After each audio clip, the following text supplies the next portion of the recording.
What is up, everyone, and welcome back to the Talking Sports Podcast right here on YouTube, Apple Podcast, and Spotify. Once again, we are bringing you guys another college football episode. We're going to be breaking down the quarterfinals of the college football playoff.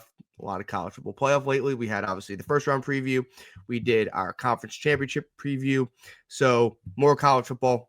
We hope you guys enjoy it. And as always, we're sponsored by, nope, that's not our sponsor. Follow us on social media. Hit the wrong button, so I'm going to pretend like I didn't do that wrong. Follow us on social media at Talking Sports PD on Instagram or on X. You can see all our college football picks when we drop a video, when we drop an episode, all that fun stuff.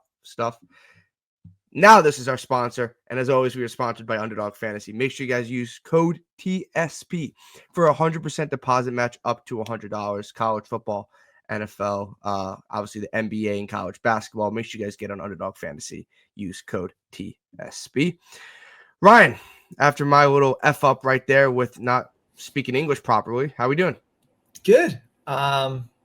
We said we didn't really know what to expect for the first round, and what we got was some dominant home teams. We'll see how this round's a little different. You know what we found out?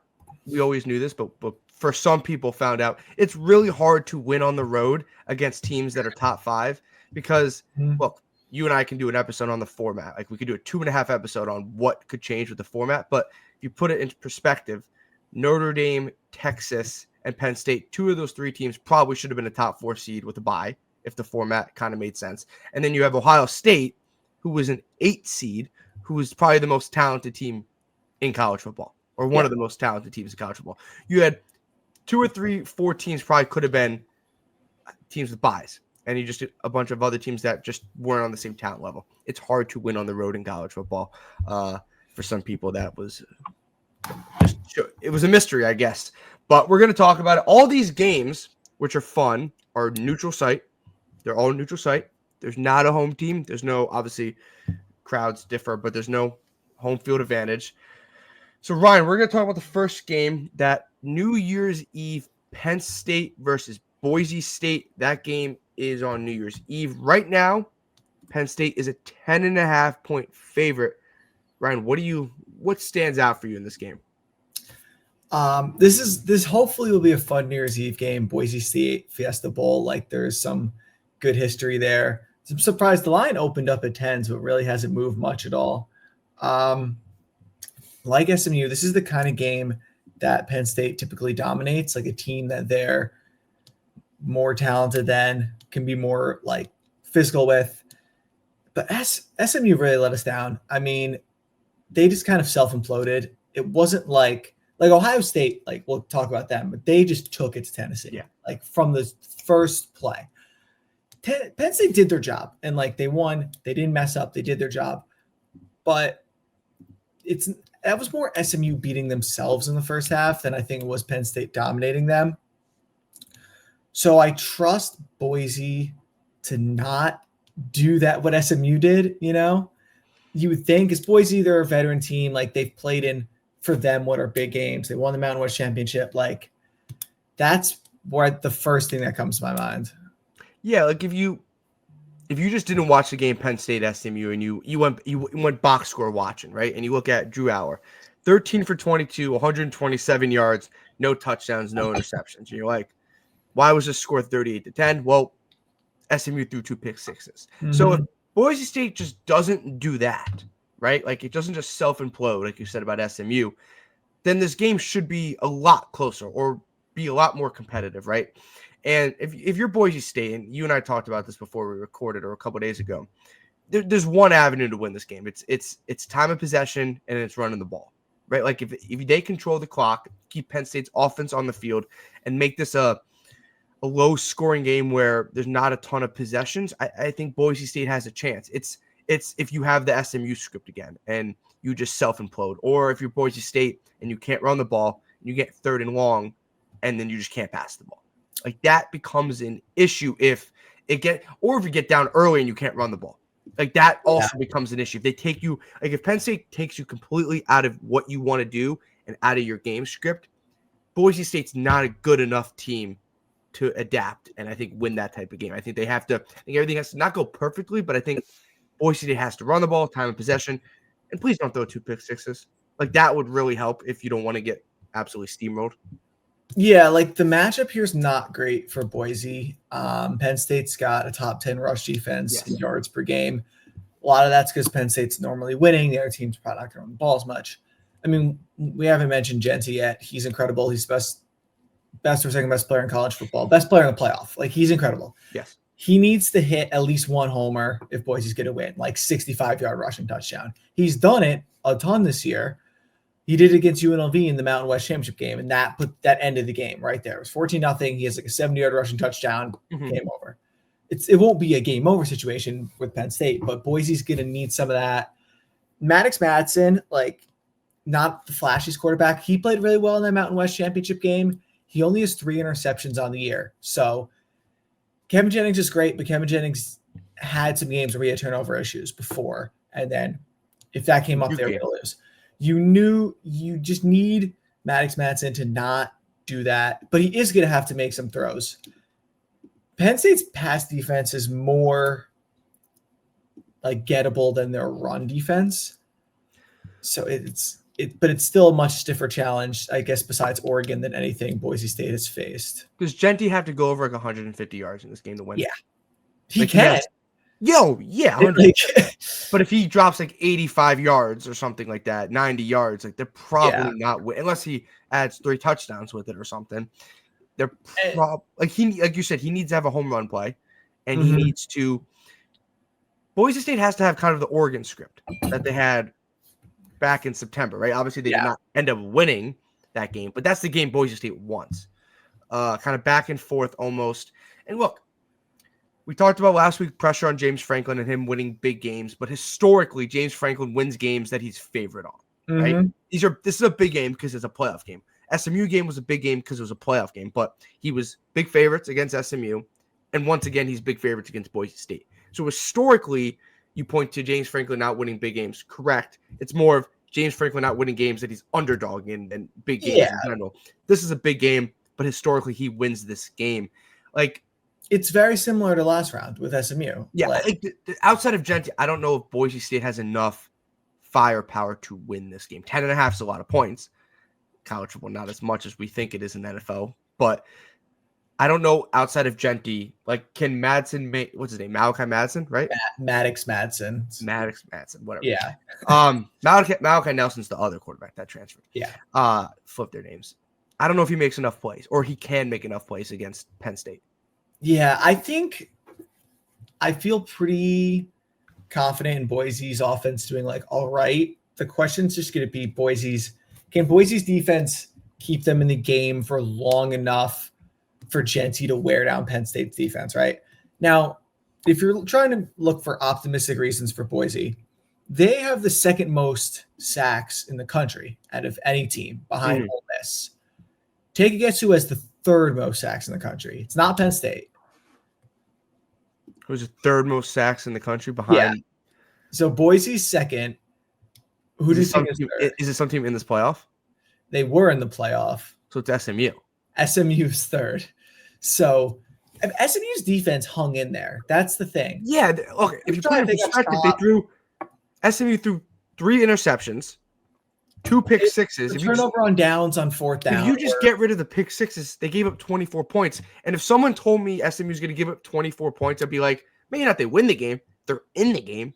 But they threw 2 pick sixes. You like we talked about this is weird, but like when Navy played Notre Dame, right, early in the year. And if Navy wants to keep this game close, you can't turn the ball over. They proceeded to fumble like 8 times. Yeah, like, it's just 5 turnovers like first half. You just cannot do this because like SMU got down early. They got completely out of their game script. They had to turn into a pure pocket passing team and just throw the ball 36 times. And Kevin Jennings is good. Clearly was just not was in his head in the first half. If Boise State goes down 14-0 and there's like 5 minutes left in the first quarter, the game's over because they're going to have to get out of their game script. The moment was definitely too big for SMU. 100%. It was against Clemson too. Like they did the same thing against Clemson. They were able to claw back into it. But the two differences, Penn State's better than Clemson. Yes. And that game was at Penn State. Yes. In the weather. We knew that was a possibility that would turn into a blowout. Not being not playing in Happy Valley is a huge deal for Boise. The thing that worries me the most is Boise's like secondary pass defense is not good. And I think just the reason all their stats weren't good against SMU is partly the weather and partly they just didn't need to throw after halfway through the second quarter. So based on what they did against Oregon, or what Penn State did against Oregon, if they throw the ball like that, it's I think it's going to be a long day for Boise, and I don't think Madsen is going to be able to keep up with their offense. Okay, but maybe Gentsy's just like that special. Like that's just kind of what you're banking on. Yeah. With that being said, Ryan, Penn State minus 10.5. This game's obviously at the Fiesta Bowl, which is in Arizona. So neutral site, New Year's Eve at 7:30 on ESPN. Penn State 10.5 according to FanDuel. What's your score prediction? And then obviously who covers and who, all that kind of fun stuff. Yeah, so I picked against Penn State to cover last round, and that didn't go so great. I'm taking Penn State 31, Boise 17. I could see this being like close at halftime, and then Penn State hits a few more plays in the second half. There's nothing we saw in the first round. I know Boise's a different team. I know they went 12-1. That's all great. But there's nothing we saw that first round that's going to make me confident in picking like Boise in this spot here, just based on the talent difference. But maybe home field played. Like we don't know how much of a role that played. Clearly a big role. So we don't. Being a neutral site indoors, it definitely gives Boise more of a shot. I like it. Penn State. Yeah. So I got Penn State 28, Boise State 20. So I like Penn State to win, but I like Boise State to cover. Could be the scenario of like a little backdoor cover kind of thing. Yeah. I do think at times you're going to be like, oh, we have a game. I don't like an SMU game. We didn't really think that at all. Like it was really quick. Penn State won that game early. I think at times in this game, you're going to be like, oh, I don't know if Boise State's going to win. Maybe like the Clemson Texas game where it was a game. Yeah. Clemson had to make a play on fourth down, did not make the play, and obviously ended up losing. Maybe it feels like that. So I like Penn State to win. I like Boise State to cover. I agree. Like, look, even though Drew Aller didn't have a great passing day, didn't really have to. Nothing, like you said, nothing from that game was like really gave me pause of concern for Penn State there. And yeah, I don't think Boise will beat themselves, but I just think Penn State will beat them because this is, as we've said, this is Penn State's wheelhouse, this type of game. Yep. New Year's Day. So we got a little bit of a treat on New Year's Eve. You got obviously Penn State and Boise State. And the New Year's Day, they're just like, you know what? Screw family time. We're watching college football because we got 3 games, a game at 1, a game at 5, and a game at 8:45, which is awesome because who doesn't love college football? The 1 o'clock game, the Chick-fil-A Peach Bowl. That is the 5 seed Texas taking on the 4 seed Arizona State. Right now, Texas is 13.5 or 13, wherever you get it. FanDuel has them at 13.5. Texas is obviously coming off a win over Clemson, and Arizona State is coming off obviously winning the Big 12 title and a bye. Like I said, Texas is 13.5 point favorites, the biggest spread we have in this quarterfinal round. Ryan, first thing that jumps off the board to you. I mean, this game just seems very similar to the Fiesta Bowl to me.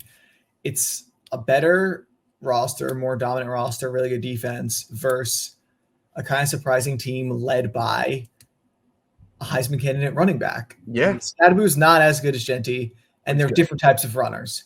But it's a similar idea. I mean, he's incredible. In that Big 12 championship game, he ran all over Iowa State. Texas looked good. Like, we were questioning their offense. Their offense looked great. Clemson's defense was also looked like you and I were playing out there. Clemson's defense looked bad, but Arizona State's not bringing some elite defense either. No, they're not. Um, I'm going to ask you this, Ryan. Is this game close? Because this game feels like blowout. I could see it. I know. I think Arizona State have on that defensive side of the ball the personnel to stop Texas. Probably not. But they run a very like bend don't break. Okay. A lot of soft zone defense. Clemson gave up a lot of big plays. A lot of big plays. A lot of big plays. I think the key for Texas, and I'm sure like they know this, they're smart. Like Sarkis is a very smart guy. They just have to be patient on offense. Like Yours can't force things. Run the ball, take your short throws. Like if they just stay patient, they're going to be able to march down the field. And Arizona State's going to try to hold them to field goals, right? If they try to get like a little greedy and impatient, turnovers start to happen. That's where I think the lane for Arizona State is to make this a competitive game. Yeah, so against Clemson, Texas, Jaden Blue and Quatravian Wisner, great name, Quatravian. Blue had 14 carries for 146 yards, and Wisner had 15 carries for 110 yards. Texas rushed for 292 yards and 4 touchdowns. So they completely gashed them on the ground, and we talked about that in our preview episode. Texas wants to run the ball. They have a good running attack, takes pressure off Quinn Ewers, who at times has been a little erratic and forces balls. I like Arizona State. They're like similar to Boise State. They're a fun story. They're led by they have a similar style of offense where they're led by a quasi Heisman talent running back. Like they're cool and all. I don't know if they have the personnel to play 4 quarters with Texas. Yeah, that's probably the issue here. And I think this game at times could be close, like I said before, but I don't know if I don't know if they're going to make enough plays, and I don't think they're going to be able to go up and down with Texas because like if you looked at that game script or if you went back and watched that game, Clemson just absolutely got gashed on the ground and gave up a ton of big plays. Just got smoked on defense, and their defense really never made a stop. And even though Clemson had a chance to get back in the game and they got stopped, Clemson's defense did not help them at all. I have a bad feeling we might see a part 2 with that again against Arizona. Yeah, I mean, like Klubnik played great, and he's the only reason that Clemson was able to somewhat keep pace in the second half. I will say, if we're trying to like make the case for Arizona State here, Sam Leavitt's a good quarterback. Yeah. Like no one knew who he was before this year. He had like no experience. One of their 2 losses, the game against Cincinnati, he didn't play. Texas's pass defense is like incredible. It didn't look incredible last week, but that was more like Klubnik was making really nice plays, and Arizona State doesn't have the receivers that Clemson has right now. But Levitt's gonna have to make some plays, and it's the same script as with Genti. Like you need to keep it close enough so that you're not abandoning the run so early. With Scadaboo, he's like a really physical runner. He wants to like wear down the defense, like carry after carry. So you can't abandon that, even if you're down 17-7 in the beginning of the second quarter, right? You gotta stick with it. I don't think Arizona State can win a game that you can just drop back and pass the ball 35, 40 times. Yeah, but like he did. Levitt was really good against Iowa State, and Iowa State had the 3rd best pass defense in yards per game this year. Now Texas is 2nd, and Texas didn't face elite quarterbacks all year. No. Michigan, no. I mean, besides Beck, like that was a weird game, but like Michigan, Texas A&M. Yeah, that's what we talked about last week. Last time. And Texas. They faced Klubnik last week, and he kind of lit them up. You did for stretches of that game. So I think Levitt can have some success. It's just kind of you have to see it to believe it a little bit. Yeah, like against Iowa State, threw for 219 yards and 3 touchdowns. Only threw the ball 17 times. Obviously, that's how the game went, and they ran the ball great and all that kind of stuff. I think it's probably less Arizona State's offense and more Arizona State's defense probably in this game. And look, they had a nice win against BYU. They obviously dominated a really good Iowa State team. It's hard to find avenues for Arizona State to win this game, just because I don't know if they're going to be able to stop the run. And I think if Quinn Ewers, like you said, doesn't force the ball and doesn't kind of lets the game come to him, I think Texas will be okay in this game. Yeah, I tend to agree. I don't know what Arizona State is against the run. It's solid. I'm looking at it now. They're in like the 20s against the run. It's not bad at all. Pass. So, I mean, Ewers, he was like good last week, but he wasn't amazing. He threw a pick, which should have been a pick 6. The running game was great. The running game was great. Yeah. So Arizona State's run defense is better than Clemson's by a pretty significant amount. Okay. Clemson was giving up 160 yards per game on the rush. Arizona State is at like 117. That's a significant difference. They bottled up Iowa State after like the second quarter. This game being in Atlanta is weird. There's not really a fan base near it. Yeah, I'm assuming it'll be like 60-40 Texas probably. Yeah, Texas is a big enough fan base to travel. Bevo's not going to be there, so that probably should drop the spread a little. I think Arizona State's a fun story. I really do. Yeah, Kenny Dillingham, incredible job this year. Yeah, and look, they deserve to be in the college football playoff. They won the Big 12, all that fun stuff. This just might be a case that's just, if you look at blue chip prospects and you just break down talent wise, like Texas just runs circles around Arizona State, and they do it for a lot of teams. Obviously, outside of like Oregon, Ohio State, and Georgia. Yeah. But for the most part, a lot of teams in the country, they will have more talent than. But yeah, like if you're Arizona State, the game script is you got to stop the run. You have to stop the run, and like you said, they're a better rush defense than Clemson was, and get after Quinn Ewers, right? Like make him a little erratic, make him force some balls. Like go back and watch the Georgia tape because Georgia did a great job against Quinn Ewers for the most part in the 2 games that they played against him. Make him force some passes, make him get on 3rd and longs, and you're in this game. It's if they're just running the ball, and Quinn Ewers can just take what the defense gives you. You're going to lose that game if that's the script. Yeah, it's interesting. Texas played in this stadium like 3 weeks ago against Georgia. They did. Which is weird to think about. And the national championship is in this stadium, which is we didn't see like really any Arch in the first round. I was a little surprised. Well, they didn't need a lot of people talking about. You had like Josh Pate, who's just kept tweeting about it for some reason. That he's planning on seeing Arch Manning. Like they didn't need him. I wonder if they'll incorporate that a little more. Probably not. They'll probably save that for if they get into if they win this game. Yeah. What do you like, Rye? Again, I want to pick like spread is 13.5 wherever you find it. A lot. That's exactly what it was against Clemson. Clemson should have covered, but that's not the point. Clemson also should have scored a touchdown on that 4th and goal. Yeah, and then we would have had a game, and they didn't score. So made a couple plays. I'm thinking a pretty similar script to the Clemson game. I'm going Texas 35, Arizona State 20. So I'm taking Texas. I'm taking both of the big favorites to cover, just based on what we saw last week. I hope I'm wrong. I hope this is a close game. I would love if Arizona State won. That would be awesome. I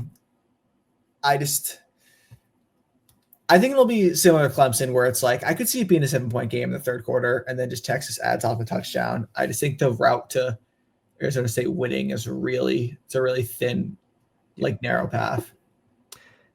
With the discourse around college football right now, in the conversation on social media, all that kind of fun stuff, college football doesn't need, but it would really benefit if Arizona State or Boise State won one of these games. It would be, or just like make it come down to the last few minutes. 100%. I don't see that happening in Texas versus Arizona State. I have Texas 35, Arizona State 14. So I got a blowout. I have Texas covering that 13.5 point spread. I think the game script is similar to Clemson, and I think they get an extra touchdown here or there, and I think Arizona State's not going to be able to fully stop the run, and I think Texas might have found something in that Clemson game, and Arizona State's happy to be there.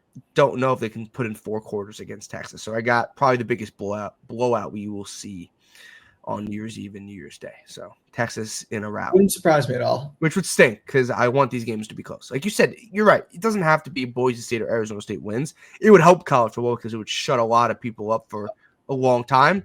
But you're right. Like if this game came down to a game-winning field goal by Texas or Penn State, right? You'd be like, okay, it's a game-winning field goal. Like if both of these first 2 games are just completely non-competitive, the format's going to completely change. Which it should anyway. We didn't need to play these games to tell us that. Exactly. Just the fact that the spreads are 10 and 14 going into the game. If both these games are non-competitive, I'm like 90% certain the auto buys. It probably is going to happen regardless of what happens. And people also take that to meaning that Arizona State and Boise State shouldn't be in. That's not the logic. No, they should. Shouldn't be a top 4 seed with a bye. Or at least like reseed between rounds. I don't know how you would do it, but the discourse will be bad. But if you do have Boise State and Arizona State playing in the first round, you probably have more competitive games because you won't have whoever it was. Notre Dame. It's probably going to be Penn State and Texas. Probably is the 3 and 4. Could have been Notre Dame if you want to argue that. Whatever, right? Those 2 of those 3 teams in, you avoid a couple blowouts. But then you also get Tennessee, who got blown out by Ohio State. So you also have that argument too. So I have no idea. I got no idea. It's hard to win on the freaking road against really good teams. Point blank. Okay. Now we're going to the 2 games that these games better be freaking close. The big boy games. These games need to be fun. These games need to be entertaining. This is what everyone's waiting all day for. So the first one's a 5:00 game, Rose Bowl. So the best venue in college football, in my opinion, the granddaddy of them all. Ohio State taking on Oregon right now on FanDuel. The 8-seed Ohio State is 2.5-point favorites, even after losing to Oregon in the regular season, obviously, and then obviously losing to Michigan. Oregon went undefeated, went 13-0, won the Big Ten championship game, and then got rewarded with Ohio State in the quarterfinals. So it's good for Oregon. That's great. And Penn State got rewarded with Boise State. So great format. Ryan, first thing, Ohio State, Oregon, probably the best game of the day. Well, what are we looking at? This might be the best game of the year. It's all said and done. I mean, this is what it's all about. Like special atmosphere, the uniforms, the sun setting, sunset. It's great. That crowd's going to be half green, half red. Yes. Like this is the best game of the day. This is what it's all about. It has to deliver. I think it will. I think these are pretty evenly matched up teams. Ohio State's defense is probably a little better, but I still think Gabriel is better than Will Howard, even though Will Howard did play very well. I think the line's a little disrespectful. I get it. 'Cause I think Ohio State, like top to bottom, probably is a better roster. But I mean, Dan Lanning's going to use that as like incredible motivation. I expect Oregon to come out with like their hair on fire. I mean, they went 13-0, blew out like most of their games, beat Ohio State, beat Boise State, beat Penn State, and they're still underdogs in their first game. Even if it's justified or not, like that's going to be really good bulletin board material for them. We were questioning what Ohio State we were going to get last week. We got the good Ohio State. Really good Ohio We got the really, really good. So we got 2022 again, where they came out amazing. We don't know what part 2 of 2022 would have been like because, they lost the Classic to Georgia. Now we're going to see. Can you come out that motivated for a second time? Probably, but I don't know if you'll have like the emotion of getting over the Michigan games probably worn off at this point. So it'll be just more of like a normal big game. So yeah, what are you thinking? I said earlier in the year that Ohio State's probably the most talented team in the country, right? And if every team played their A game, Ohio State probably wins the national championship. That was my opinion. And I think we saw their A game against Tennessee. So I think if Ohio State comes out with their best game, they will. I think they will, and I think they can beat Oregon. But in the back of my mind, I have the Michigan game, right? And you could also chalk that up to being there's something about Michigan that Ryan Day and company just cannot figure out. And that was not even a good Michigan team. That was a very average Michigan team. And saying average might be even nice. That was a pretty below average Michigan team. Yeah. And Oregon's way better than Michigan. But you also think about, right, Ohio State, if Will Howard kind of manages the clock a little better and doesn't slide in that situation, Ohio State might go on and win that game. Yeah, it was an incredible game. Yes. That's probably why Ohio State's probably a couple point favorites. I do agree that Oregon probably getting a little disrespected here. I like Oregon a lot. Dylan Gabriel's been great. And I early in the year, I was a little scared of Oregon, right? Like the Boise State game. Who they play close? Idaho, right? Was it Idaho? Yeah, they played bad the first month. Yeah. I like in my weekly rankings, I had them like 2 or 3 or 4, and then I started just slowly dropping them because it was like, you're winning, but you're in a close game against Boise State. I did not know what Boise State would. It was Idaho. They were in a close game with Idaho. Idaho as well. And then just like didn't, and then they caught a gear. And that Penn State game, their offense was absolutely humming against a really good Penn State defense. Oregon's defense is not as, like you said, not as good as Ohio State's defense. The defense gave up a good amount of points to a pretty good Penn State offense. Look, I think Dan Lanning versus Ryan Day at the Rose Bowl, it has all the makings for a classic. We saw a classic earlier in the year when they played at Oregon. I like Dylan Gabriel a lot. I really do. I think he's super talented. They're awesome on the outside. Tez Johnson and Evan Stewart are both is a really good dynamic duo. They can run the ball really well, and they have a good defense. Like, you could close your eyes and pick the game, and I would be okay who you pick in this game. Like, it's that type of game. I think, but we saw Ohio State's like peak game, and look, they ran the ball okay. Like, Travion Henderson had a great game. Quishon Junkins did not have a good game at all, even though he had 2 touchdowns. Like, yards per carry, 2 touchdowns is a good game, obviously, but yards per carry, he wasn't great on the ground. Travion Henderson turned into an absolute playmaker. And look, they're loaded on the outside. Jeremiah Smith and Emeka Ibuka is one of the 2 best duos. So both teams are like great receivers versus great receivers, great running backs versus great running backs. I think Oregon has the edge at the quarterback position, but I think Ohio State has the edge on the defense. Yeah. It's a coin flip game. It's the definition of a coin flip game. We saw a shootout. Both quarterbacks threw for 320 plus yards last time. Yes. Like, there were downfield shots. Receivers were making plays. I doubt we'll see that again in terms of like that many passing yards. I think the defenses will be a little better prepared this time.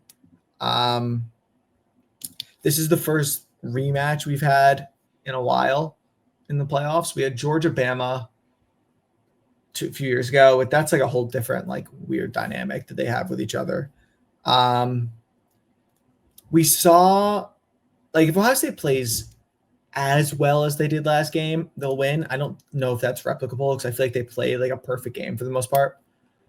And Tennessee, I know there's a lot of Tennessee fans there, and we were talking about that, but the cold kind of bothered them. You could tell, like, yeah. Look, if you're a fan of a team and you're playing on the road in the cold, and a bunch of your players run out with no shirts on, you're losing because you're thinking about it too much. Stop doing that. Don't do that. That means you're losing the game. Like Tennessee, no. Every team it's not going to happen in this game, obviously, but this is like a disclaimer to people. If your team does that, bet against your team because they're not winning, because that's just never goes well. Yeah, so I think like Nico played hard in that game. They got kind of punched in the mouth early and they never recovered. Gabriel's going to have to go out and win the game in a way that I think like Tennessee was just incapable of doing. Like, Oregon's a much better passing offense. I mean, you watch it. It's pretty incredible to watch every week what they did to Penn State, what they did to Ohio State the first time, what they somehow didn't do to Wisconsin, but we don't have to talk about that. And you know that Dan Lanning's there's gonna be some trickery. He always likes to pull something. The first time they played, I went back and watched it last night. They had a surprise onside kick, which I don't even think was a surprise onside. I think it was just like a squib kick that hit like the up man, and Oregon just dove on it. And then they had the 12th man on the field's like huge IQ play to kind of kill the clock at the end. Like, Dan Lanning's a great coach. I mean, Ryan Day's a great coach when he's not facing Michigan. So it'll be a fascinating matchup. But I feel like there's some trick play coming from Oregon. Maybe a fake punt. Maybe they're going to go for it on 4th down a lot. Like, Dan Lanning loves to do that. He's very aggressive. I think the coaches will be a big part of this game. And when you said that it's pretty much a coin flip, in scoring offense, they are literally next to each other. Oregon has scored 467 points this year, and Ohio State has scored 468 points this year. And they've played the same amount of games. Pretty close. So now Ohio State's defense has given up less points. But a lot of the points that Oregon's defense has given up has been like in garbage time, I feel like. Let me just confirm that on points per game. Yeah, it's crazy. They are right next to each other. And they're 2 really good teams. I think both 2 great receivers on both teams, some really good running backs, some good quarterbacks, good defenses, good coaches. Like, you can't really ask much more for a quarterfinal matchup. Like, this could be the national championship. Yeah. And I would be okay with it. I think Oregon's being disrespected, not necessarily by the spread, just in general. how is their pass defense going to hold up is like the one question I have, because it wasn't very good last time. No. And Jeremiah Smith and Emeka Buka are really good. It wasn't even great. It wasn't good in the Big Ten championship game. Like Aller kind of threw all over them for stretches of that game. And when you have two teams who we think are, this even, I think it kind of comes down to like red zone efficiency and not can you hold the other team to field goals, because both defenses will probably be happy anytime the other team's kicking a field goal. It happened at Oregon almost lost the first time because they couldn't punch in a touchdown at the end and had to settle for a field goal. Didn't they miss an extra point the first game? They did miss an extra point in the first drive. Yeah, don't do that again. Weird stuff. Don't do that again. They didn't miss, like the snap was bad. They didn't. Yeah, whatever. They didn't convert an extra point. Yeah. So I think red zone efficiency will be huge. I think the motivation factor, for whatever that's worth, kind of offsets, because Ohio State wants revenge. First game, Oregon feels disrespected. If you can't get up for a quarterfinal game in the playoff against Oregon or versus Ohio State, whatever side you're on at the Rose Bowl, then you don't deserve to be in the game. And it's probably going to be like 50-50 in terms of fans. Like it's a great game. Who do you want to go your pick? Because we can keep going back and forth about teams with great receivers, good running backs, all that fun stuff. Do you have something? It was against us. Never mind. I was going to say, I feel like I'm like seeing Oregon play in the Rose Bowl. It'll be 5 years now. Mm-hmm. Ohio State played. They played Utah. They played Utah 4 years ago, I think. Yeah, when Jackson Smith and the Jigbo went absolutely bonkers. In the Rose Bowl. I'm just really excited for this. This is what college football is all about. Big Ten versus Big Ten, but it still feels like a normal Rose Bowl with Oregon being in there. Big Ten. So I'm gonna go Oregon 28, Ohio State 27. I think Oregon wins on a field goal at the end. Like it's really 50-50. Now that pick is subject to change if Oregon comes out wearing some dumb uniform, not the greens that they should be wearing. I think they will, because in one of their like Rose Bowl hype, like promotional images online, they were wearing the green uniforms with green helmets, or what helmets? You can't. It's green helmets in the image. So all green. That is cool. You don't see the pants, but green uniforms, green helmets. Oh, man, I might have to change my pick. If they come out wearing like black uniforms, I'm gonna change my pick. They come out wearing black uniforms, and then you have to change the scoreboard to their black uniforms. That drives me absolutely bonkers. It's also like Iowa State. Iowa State never wears their colors. They never wear their colors. It's so weird. Their colors are alternate. I'm gonna go different with you here. I like Ohio State 27, Oregon 24. I think Ohio State covers. It's a small cover there, but look. I'm not playing the revenge card. Like, I don't think that's really the card here. I just think Ohio State at their A game is better than Oregon at their A game. And I think we see Ohio State again. And I think maybe still have a little bit of a chip on their shoulder just in general. And they should. Both teams should in general. But I like Ohio State narrowly. I just think their defense does enough. And I think Oregon's pass defense maybe against Penn State became a little vulnerable. And I think that could be a recipe for Ohio State, as we saw with their weapons and what we saw against Tennessee. So I like Ohio State 27, Oregon 24. Yeah. It just has to deliver. That game, it will. If that game doesn't deliver, then we have an issue. Yeah. We have an issue. But that has nothing to do with the format. That's just someone didn't show up. Final game of the 4-game slate that we have on New Year's Eve and New Year's Day is Georgia and Notre Dame. This is the All-State Sugar Bowl. Notre Dame is the 7 seed. Georgia is the 2 seed. Notre Dame is coming off a home victory over Indiana. Georgia is coming up winning the SEC championship, losing Carson Beck, but getting a bye. Right now on FanDuel, Georgia is -1.5. ESPN has it at -2, 1.5 to 2. Ryan, first thing that comes to mind with Notre Dame and Georgia, is the second best game of the slate. Yeah, I mean, this game would be a headliner like any other week if we didn't have that Rose Bowl. This is fun. I'm really excited for this one. I hate how late it starts because the Rose Bowl has to start at 5 Eastern time every year. But whatever. Notre Dame looked looked good in the first round. Not like amazing, not like Ohio State, but they did their job. They took care of business. Wasn't any problems there. The first thing that everyone's going to bring up is just Gunnar Stockton, right? We saw him come second half. The team looked good. He wasn't like incredible, but did enough, had some gritty plays. This is going to be, if we think the first game, the Rose Bowl is going to be like a quarterback kind of duo, like showdown, this game will be a running game showdown, most likely, both sides. Yeah. Because Notre Dame's both rush defenses aren't spectacular. Notre Dame's rush defense isn't spectacular. They've got moved on. I think part of that is because they face both service academies, so I think the stats might be a little inflated there. But I mean, Georgia's rush defense is like down with Notre Dame and Georgia are both giving up between 125 and 130 rush yards per game. So they're comparable to each other. I don't think either QB gets more than 25 pass attempts unless something's going wrong for one team and the score becomes like a game of catch up. Yeah, look, Gunnar Stockton's the biggest thing, right? Obviously, Carson Beck, we're recording on Saturday, December 28th. This morning, he declared for the NFL draft, right? And we heard a couple of days ago that he was out for the game. Most people expected it a couple weeks ago, but it was confirmed that he's out, right? Like when you and I were watching that first game, Gunnar Stockton came in, you were like, oh, looks pretty good. First couple drives, it was pretty good. And then as the game went on, it got a little, okay, we know why he's the backup, right? It kind of felt like that. Now Notre Dame has a lot more. Texas had nothing to go off on, like nothing. He gets thrown into a game and you're like, crap, who the heck is this? What do we do?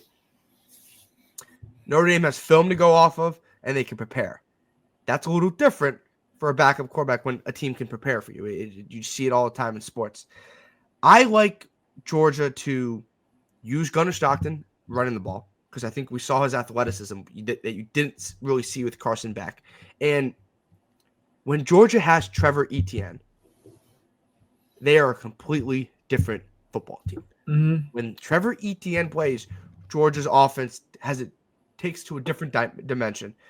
When he doesn't play, they're very bad and they can't run the ball. Georgia has to be able to run the ball, and for the love of God, someone on this receiving core has to make a catch. Yep. There's too many guys that just drop balls consistently. They picked it up in the second half, but in the first half against Texas, you're like, what is going on against Georgia Tech? They had an issue. Like, you need receivers to step up, and that was also probably didn't help Carson Beck in his struggles this year, right? He didn't have a great year, but his receivers, he also went from having Ladd McConkey and Brock Bowers, who are really good in the NFL, to having guys that can't catch the ball in college. That is going to impact how you play. But you are right. Like, Georgia's defense isn't vintage Georgia defense. And when I mean vintage Georgia defense, I mean like the best defense that we've ever seen, or one of the best defenses we've ever seen that helped them win 2 national championships. Yep. So they still have a really good defense. It's just it doesn't look like the defenses that won national championships, which is okay, but they don't have an elite offense this year. It's just they don't have an elite offense. It's when Trevor Etienne doesn't play and receivers don't play. You flip over to Notre Dame, they're going to run the ball. They want to run the ball. Jeremiah Love and Jadarian Price, great duo. Jeremiah Love might be a Heisman candidate next year. The guy's awesome. And then Riley Leonard runs the ball like crazy. Super athletic, is super mobile, and is going to run the ball. He throws the ball little. He threw the ball 32 times against Indiana. He wasn't great against Indiana. He was solid against Indiana, but Indiana also played scared and punted down 17 at midfield for some reason. No idea why. But, look, Notre Dame's going to want to run the ball. Jeremiah Love had 8 carries for 108 yards. I don't think he's going to have that stat line against Georgia. He's probably going to have a little bit more volume. They did throw the ball a lot more times than I kind of remember in that game. They threw the ball 32 times and ran the ball 35. Like, I don't know if that's the recipe to beat Georgia. I think Jeremiah Love probably needs more than 8 carries. Yeah, I think something that will come into play is the bye being very helpful for Georgia. One, just because you can get Gunnar Stockton like up to speed, 3-4 weeks worth of first team reps in practice, which is a little different than having to come in at halftime against Texas. That's the championship game. ETN getting healthy is big because, like you said, he kind of took over the second half against Texas. That's what they're going to need. And then also Notre Dame lost one of their best defensive linemen. Riley Millis, I probably said that name wrong. So their D-line's really banged up. So the running lanes are going to be there for Georgia, and then conversely for Notre Dame. We kind of talked about last week how there was a script for Tennessee to beat Ohio State, and it was just to do what Michigan did.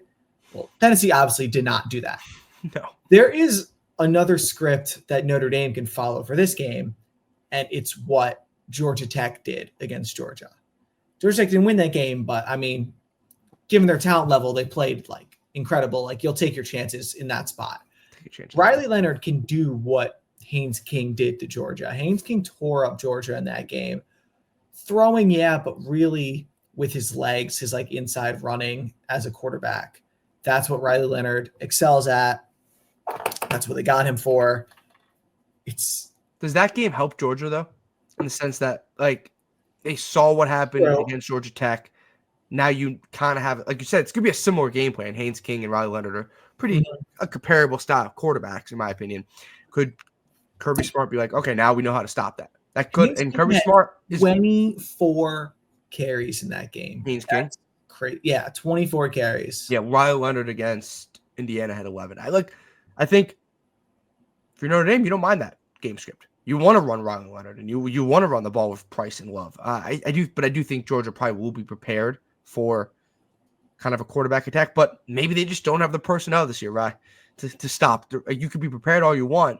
Do they have the guys that can stop a quarterback run? Yeah, I mean, that's true. Kirby Smart's probably the best defensive. He is the best defensive coach in the country. You saw what they did. They had Texas like in hell in that SEC championship game for large stretches of that game. And now you have obviously a lot of time to prepare because a lot of time to prepare. Kirby Smart was preparing for Notre Dame or Purdue. So we did you not hear his comments? What he said? No. When he was talking about the game, he referred to Indiana as Purdue. Really? On game day. I think it was game day. Yeah. That's funny. And then like you said before, the receivers are gonna have to step up for Georgia. They've had some games. Someone has to make a play.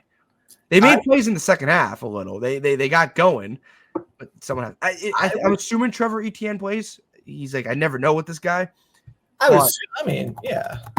But he was banged up in the SEC championship game. Like, yeah, I would be shocked if either QB goes for over like 200 yards passing. The game script for Georgia is run Gunnar Stockton and just try to run the ball and try to dictate the time of possession, all that kind of stuff. The funny thing is, Notre Dame has a similar game script. Like, I think Riley Leonard is a better passer than Gunnar Stockton. Yeah, obviously, for sure. Because I've not seen Gunnar Stockton enough to. And that's not fair to Riley Riley. That interception Gunnar Stockton threw in the SEC championship game was horrendous. So bad.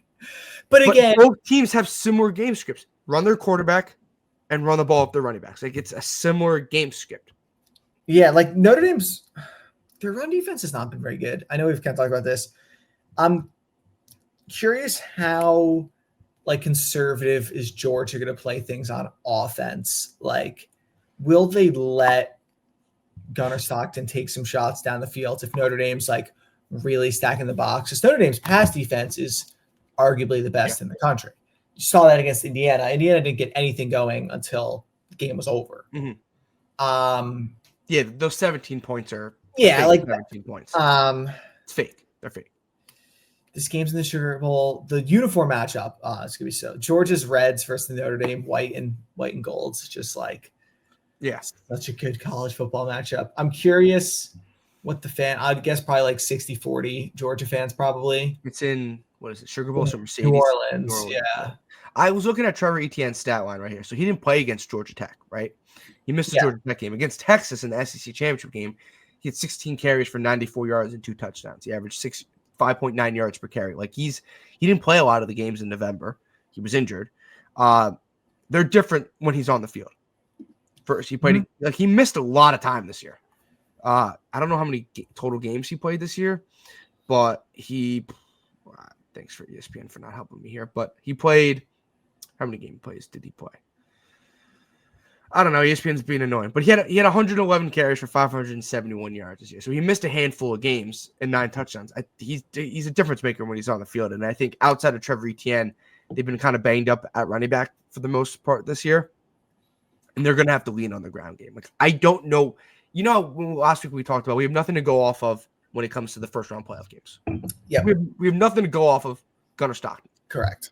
Outside of a couple garbage time minutes earlier in the year against some bad teams and a half against Texas where he looked good in the beginning and then faded at the end and they get absolutely rocked. And then they won in overtime. So and he also got rocked in that overtime. No idea how he did not fumble or got up after because I would have been pronounced dead on the scene. I'm curious to see what Gunnar Stockton is. Vegas has Georgia as favorites. 2.5. So if Georgia's 2.5 or 1.5, 2, whatever you want to have it. Let's say we'll chalk up to 2. They're favorites with 1.5, 2-point favorites with Gunnar Stockton. Are they like 5-point favorites with Carson Beck? 5 or 6 probably. That's a lot. It's just been a really weird season for Georgia. They blow out Clemson. They almost lose to Kentucky. They lose to Alabama, but they come back and then they lose. They get blown out. And they go and win at Texas. Then they got blown out by Ole Miss, and they beat Tennessee. They didn't play well against a Florida team that was better, but still not. They didn't play well against Georgia Tech. They should have lost to Georgia Tech, and then they beat Texas. It's really been up and down. We talked about Ohio State not always having their A game. Georgia has played a lot of A games and a lot of D+ games that sometimes they're Kentucky and Florida or against Kentucky, right? Or Georgia Tech. They just have more talent. Sometimes the talent just wins at the end of the day. But Ole Miss and Alabama, it doesn't because you're basically equally as talented for the most part. I do think Georgia is more talented. I do think Georgia plays well in big games. I want to see – I'm not saying Notre Dame doesn't play well in big games. I'm not doing that. But historically, recently, they really haven't. And Indiana was a big game, but they were better than Indiana. They were big favorites against Indiana. What kind of Notre Dame do we get? I'm very curious. We had Notre Dame versus Northern Illinois. I don't think we get that Notre Dame this week. I think they're way better than they were that team in September. But I don't know. I just historically go back to Notre Dame playing big-time SEC schools, and it just doesn't go well for them. I do think it's a little bit different because I do think this Notre Dame team is legit. Yeah, and I just don't think this Georgia team is, Alabama of A.J. McCarron. Sure, but I mean – you just look at the last 3 years of Georgia. They went, 14-1, 15-0. And they would have been in the playoff last year if they beat Alabama. Yeah, and they're only won the national losses part of this year were Bama and Bama. So, and then this year was still Bama, but then Ole Miss. I just, especially without Beck, so I guess I'm going into my pick here. I'm picking Notre Dame. I'm probably going to regret this. I'm probably going to look really dumb. So I'm taking both of the underdogs in the close games for what it's worth. If someone starts pulling all 4 favorites won and Georgia and Ohio, and I'm losing my mind. We're not playing the favorite card with Georgia and Ohio State. That doesn't count. I'm thinking low scoring. I got Notre Dame 20, Georgia 17. I really think this is a low scoring game. Run the clock. Last year the Sugar Bowl was Washington, Texas, which was fireworks, shootout, Penix, lasers. This is not going to be that was a late game too. That was a late game. That game ended 1 a.m. I don't think this well because I think the clock's just going to run a little bit. And then you just think about assuming Penn State and Texas win, which they probably will. No matter who wins these other two, the semifinal matchups are going to be sick. It'll be Texas versus the Rose Bowl winner, which will be a 2-point spread. And then it'll be Penn State versus Georgia or Notre Dame. Could you imagine Penn State versus Notre Dame and just the fact that one of them will be in the national championship? One of those coaches will be in the national championship. One of those quarterbacks will be in the that would be so crazy. Awesome. College football was great. So people Georgia's going to win because I'm picking this. But I'm going to disagree with you again. I got Georgia. I have a little bit more of a handful more points. I got Georgia 28, Notre Dame 24. I think it's a really close game. I just think at the end of the day, Georgia on the ground makes a couple more plays, and with Trevor Etienne, like I said, they're a different team, and I think they end up winning. And it's hard for me to pick against Georgia in big games unless they're playing Alabama, and they're not playing Alabama. I'm playing Alabama, and it's really hard, even though it's Gunnar Stockton, but they're still favored, which is crazy that with Gunnar Stockton that they're favored over Notre Dame. Do you think Georgia can win 3 games with Gunnar Stockton though, against Notre Dame, Penn State, and Oregon, Ohio State, or Texas? Penn State, yes, because it's just like but not Ohio State or Oregon. Or they could be. Are they going to be Texas 3 freaking times? That would be crazy. Oh my God, Sark would have never. We can't have that. We can't have a Georgia versus Texas championship. No, I don't want to see. Look, it's a great game. It's been good games. We were done twice, but I don't think they would be able to beat Oregon or Ohio State. I do think they could beat Notre Dame and Penn State. Yeah, they can. Because Penn State, there's something about Penn State and Notre Dame for some reason I really need to see. We haven't seen it. We haven't seen them win these. Exactly. And Penn State beating SMU and Boise State's not going to be the convincing thing of me like, oh, I saw it now. No. Notre Dame beats Georgia. I saw it. If Penn State like blows the doors off of Boise, yeah, I would consider that to be like, all right. But then they'll have to do it again, you know? What team's under the before we get out of here, but appreciate everyone that is listening and watching. Make sure you drop a like, make sure you drop a comment, subscribe to our YouTube channel. We really appreciate it. And if you're on Apple Podcasts and Spotify, follow us, leave a review, all that fun stuff. Make sure you follow us on social media. Ryan, quickly before we get out of here, we're pushing an hour. What coach is under the most pressure, you think, in this quarter? Franklin's like the easy answer. I'll say like Texas and Sark, just because you leave the Big 12, you go to the SEC, worked out well, you know, you won a lot of games, you're really good. And then you can't lose to the new Big 12 champs who were like an afterthought and being added to the Big 12. That would look really bad. And I feel like to the average fan, like they think that Boise State's really good because of Genty, but they don't think Arizona State's really good. Like Boise State's way more popular than Arizona State. So Texas losing to Arizona State would be shocking and really, really bad. James Franklin's the easy answer, obviously, because they played SMU, they played Boise State. They've been one of the easiest paths to get to the semifinals, or easier path to get to the semifinals. Dan Lanning's a sneaky answer. I'm not saying Dan Lanning's under like any pressure to get fired or anything. It will be super disappointing if they get the 1 seed and then get bounced in the quarterfinals. And I know they played Ohio State, and I know the format did not go in their favor, but that's how sometimes sports work, and it's unfortunate. But I think it would be a little disappointing if Oregon had this undefeated year and then don't win a playoff game. It'll be disappointing just because they're good and Gabriel's a senior, but like I wouldn't say he's under like pressure. It's weird. They're gonna change the format. But also, the format doesn't account for the best team roster-wise losing at home to Michigan. You know, if Ohio State beats Michigan, the format accounts 5 seed, and they play Arizona State right now. The format can control Boise State and Arizona State being a top 4 seed. Yes, but you're right. The format does not control Ohio State being a 2-loss team. Exactly. That didn't win their conference championship. Or didn't make their conference championship. But yeah. Lanning's gonna have the boys ready to go. I was just playing. Even if they are ready to go, if Ohio State's, they're just very good. It's not like And do you think Day is still under pressure, or do you think that win has just kind of? He's Ohio State's coach. He's always under pressure. Yeah, that's a good answer. Kirby Smart's probably outside of Boise State and Arizona State coach, I think Kirby Smart's probably under not the least one. He is. Beck's out and and Freeman not under a ton of pressure, but it would be disappointing if they lose to a backup or if they get blown out by a backup. Freeman's under pressure to not get blown out. Exactly. For sure. And obviously Boise there's State. There's no reason they should get blown out. Yeah, and Boise State and Arizona State can do whatever the hell they want. They don't care. Okay. Quarterfinals is over, or our preview is over. We'll be back for another semifinals preview. We got 2 more games, or we have 3 more games, obviously, after this 2 semifinals games, and then the national championship. Make sure you guys drop a like. Make sure you guys drop a comment. Subscribe to the YouTube channel. As always, we are sponsored by Underdog Fantasy. Make sure you guys use code TSP for a 100% deposit match up to $100, and follow us on social media at Talking Sports PD. That is going to do it for us. Hopefully, you guys enjoyed this college football preview. I'm trying to find how to get out of here. College football quarterfinal preview. We'll see you guys in our semifinal preview. Enjoy the New Year's Day and New Year's Eve college football, and we'll see you guys in the next one. Thank you.